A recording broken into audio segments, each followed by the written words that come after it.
The phone rang at 7:30 on a Tuesday morning. I was in the kitchen making toast.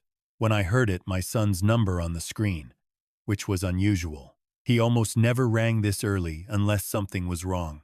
Dad. His voice was tight, controlled, the way he gets when he's trying not to panic. Is Diane home right now? I turned toward the hallway. Through the gap in the lounge door, I could see my daughter-in-law sitting cross-legged on the floor in her activewear, headphones around her neck, scrolling through her phone. She'd been there for the past 20 minutes. Said she was having a rest day from the gym. Yes, I said slowly. She's in the lounge. Why? There was a pause. Then, can you look at her carefully and tell me what she's wearing? I walked a few steps closer to the doorway without going in. Pale blue top, black leggings, hair up in a messy bun, no shoes. She looked completely at ease. I described what I saw. My son didn't say anything for a moment. Then I heard him exhale long and shaky, like something had just collapsed inside him. Dad! I'm standing at the departure gate at Auckland Airport. I just watched a woman who looks exactly like Diane board the flight to Queenstown. She was with a man. They were holding hands. I didn't move.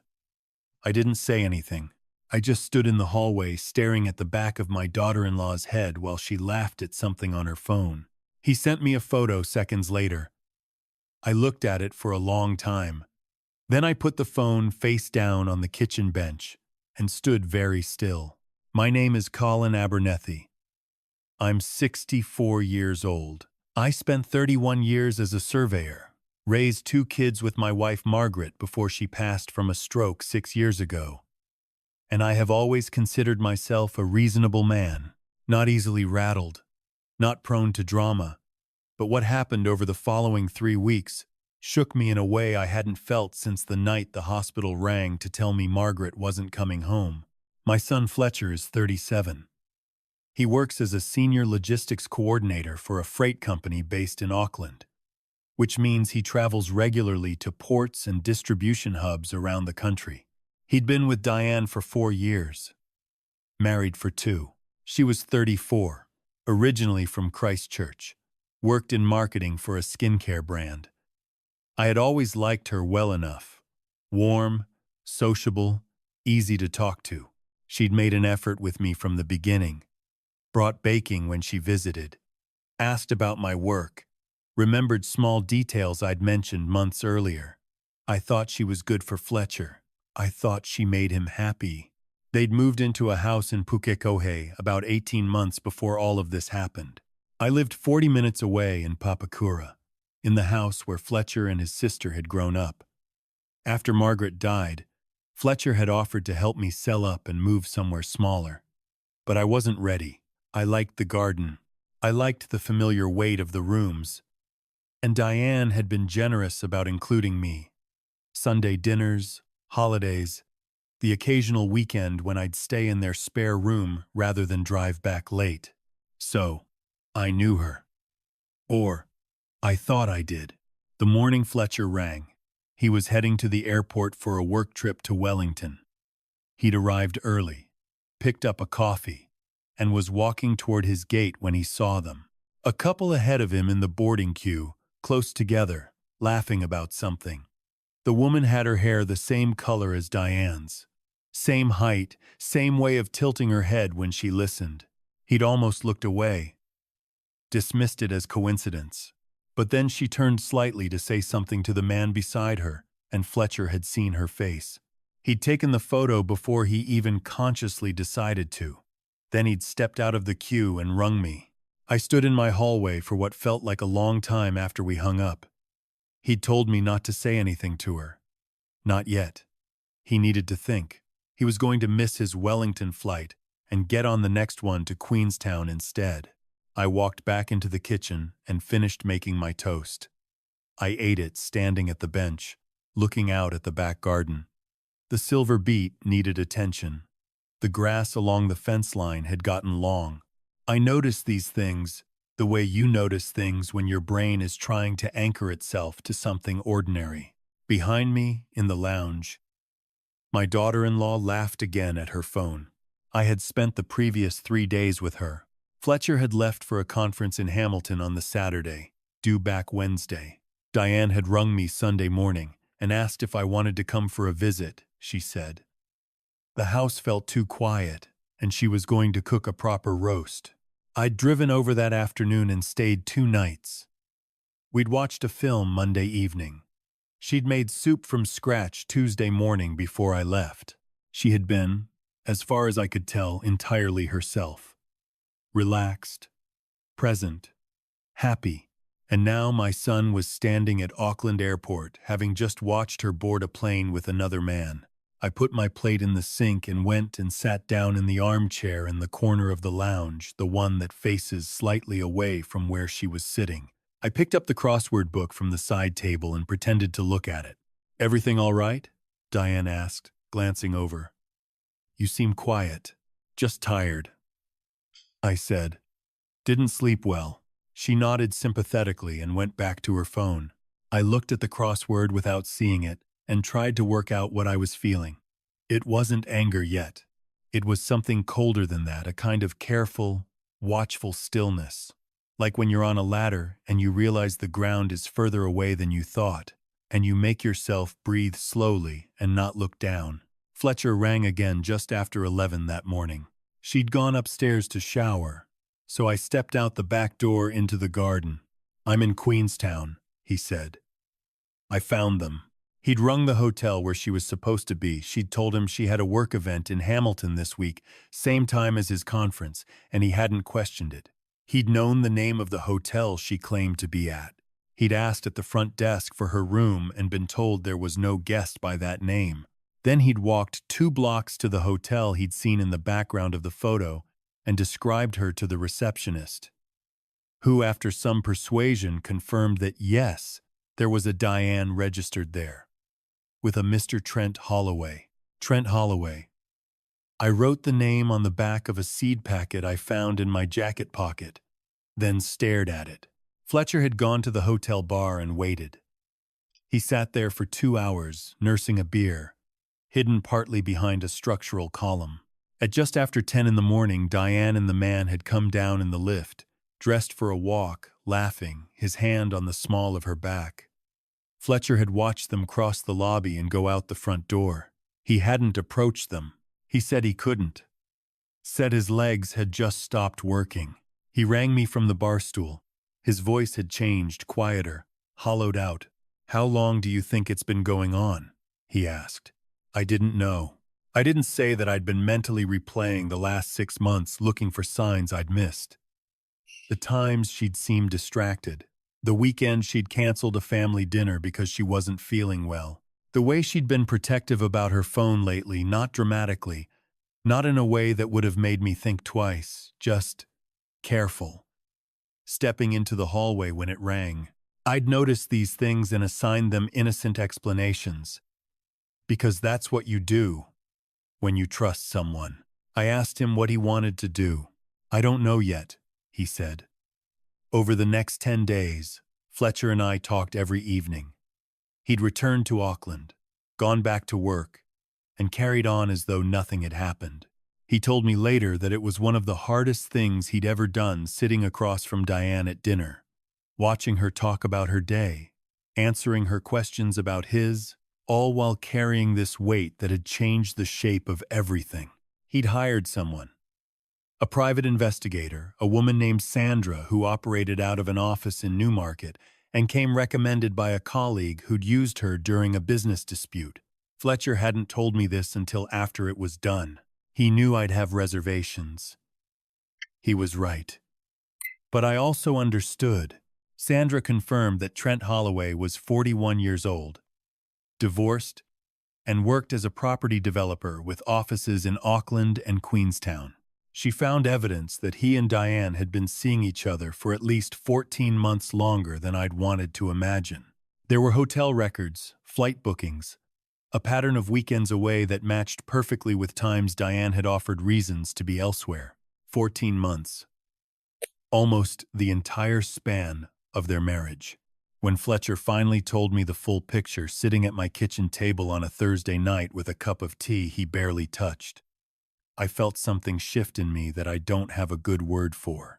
Not just anger, though there was plenty of that. It was grief, too. Grief for my son. Grief for the version of the last 2 years I had believed in. Grief for all the Sunday dinners where I had sat across from this woman thinking Margaret would have liked her. I asked him what he was going to do. "I've spoken to a lawyer," he said. "I want everything in order before I confront her. The house is in both our names. We have a joint account. I need to make sure I'm protected." I nodded. He was being smarter about this than I would have been at his age. I would have said something the moment I felt it. I would have made it messy. He was measuring every step. The confrontation happened on a Saturday afternoon at the Pukekohe house. Fletcher had asked me to come, not to intervene, just to be there. I sat in the car outside for the first part of it, then came in when he texted me. Diane was at the kitchen table. She'd clearly been crying. Fletcher was standing by the window, arms folded, very still. I sat down in the chair near the door and didn't say anything. Fletcher had laid out everything. The photo, the hotel, Sandra's report, the flight records. He'd put it all on the table between them, literally, printed and stacked. And then he'd waited. She hadn't denied it.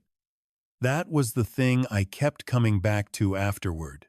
She hadn't tried to construct an alternative explanation or claim there'd been some mistake. She'd looked at the stack of papers and gone very quiet. And then she'd said, "How long have you known?" Fletcher told her. 3 weeks. She put her hands flat on the table and looked at them. Then she said she was sorry. She said she hadn't meant for it to go this far. She said, and this is the part I had to work to stay quiet through, she said, that she had been feeling disconnected from the marriage for over a year and hadn't known how to talk about it. Fletcher said, very calmly. She didn't have an answer to that. What came out over the next 2 hours, slowly, in pieces, not all of it volunteered, was that Trent Holloway had come into her professional circle through a mutual contact at a brand launch. He was charming, wealthy, attentive. He had an apartment in Ponsonby and a boat he kept in the Waitemata harbor. He'd told her early on that he admired her ambition. He asked about her goals. He listened, or gave the impression of listening, in the specific way that makes a person feel seen. She said she knew it was wrong. She said she'd tried to end it twice and hadn't managed to. She said Trent had told her she deserved more than she had. I thought about my son, who works long hours, who had saved carefully to buy that house, who rang his wife every night when he was traveling, who, had I knew this, because I'd seen it, planned a surprise trip to the Marlborough Sounds for their 2nd anniversary. The reservation was still on his phone when all of this came apart. I didn't speak during most of it. But at one point, Diane looked at me and said, "Colin, I'm so sorry you're involved in this." I said, "I'm involved because you brought yourself into my home and sat at my table for 3 days while you were doing this.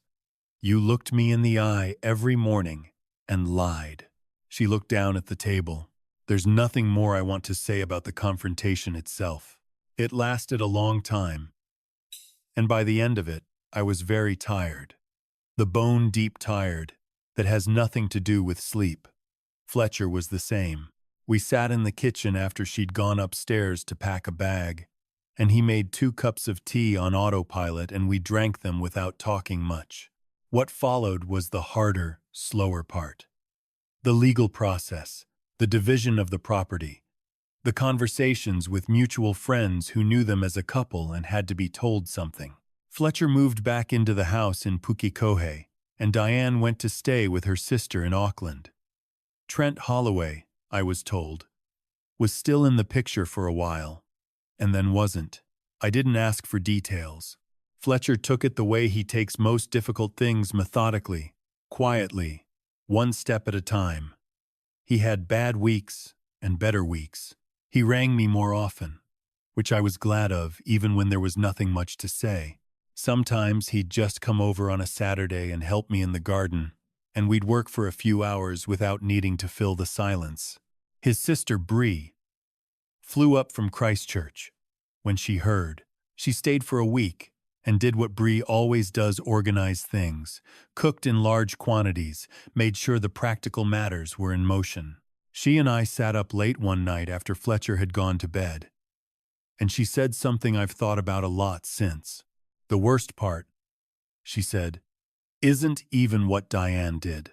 It's that she had a choice every single day to do something different, and she kept choosing this. That's true, and it's the part that's hardest to make peace with, not the act itself, but the accumulation of small daily choices that sustained it, the deliberate construction of a parallel life, the practiced ease of the lie, because that's what it was.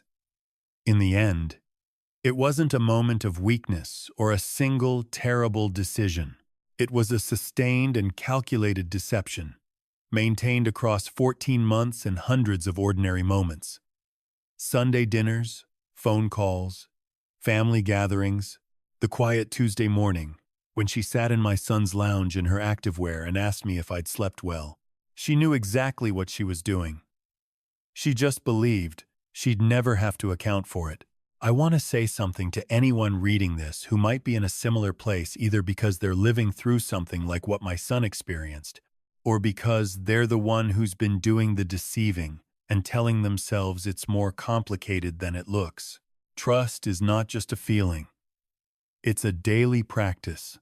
It's built from small, consistent choices, the decision to be honest when dishonesty would be easier, to have the hard conversation instead of the comfortable silence, to honor what you've promised even when circumstances have changed and you wish they hadn't. When you abandon that practice, you don't just betray the person you've wronged. You damage everyone around them: the father-in-law who welcomed you at his table, the sister-in-law who considered you a friend, the whole quiet ecosystem of people who trusted you because someone they loved did. If your relationship has broken down to the point where you're seeking something elsewhere, there is always a harder, more honest path available.